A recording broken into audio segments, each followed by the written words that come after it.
In my mind, you know, a successful father and husband's just making money, bringing it home, and putting you in a better life.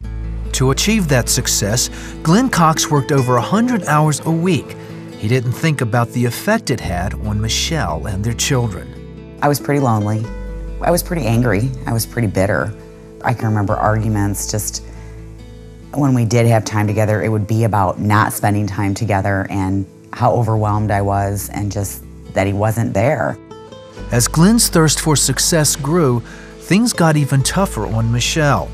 The family moved 6 times in 5 years, and Glen's job kept them on the road constantly.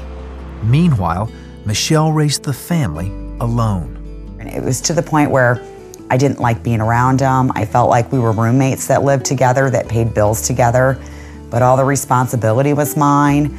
The girls were mine. I was so lost. I knew I couldn't continue, and I hit a wall one day and I was just like, enough. I can't do this anymore. Michelle took the kids and went to live with her parents. I was kind of dumbfounded because I didn't realize, what do you want? You know, that's my reaction. What do you want? I put you in this big house. I didn't want it. You know, that was the attitude I had. It wasn't for me, it was for you. The big house Glen worked so hard for was now empty, and Glen was alone.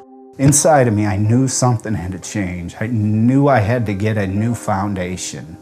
I had to ask God for the first time to say, Lord, I've been wrong. Help me see the right way. I started realizing I had to get to church because I had to get connected. So I had to put God first and then get family online and then let work come in somewhere after that. Glen left his restaurant management job and took lower-level positions. One of his new priorities was to be there for his kids. I started thinking about their lives and what was happening to them and how it wasn't fair for them to have to pay the consequences for my bad decisions. So I just took small steps. I tried to be a dad, got a job that didn't own me, started becoming a giver, attending church regularly, and then just prayed and had faith. He also sent letters to Michelle. A couple of years went by and no response. Still, Glen wrote often. In the letters, he would just tell me how much he loved me, tell me that he was sorry. He would tell me that he was a different person, and he'd tell me about the faith that he'd gotten and he was going to church. Michelle found Glen's claims hard to believe. She filed for divorce, but Glen still had hope. He prayed constantly for his family. Then one day, as he was praying, something changed.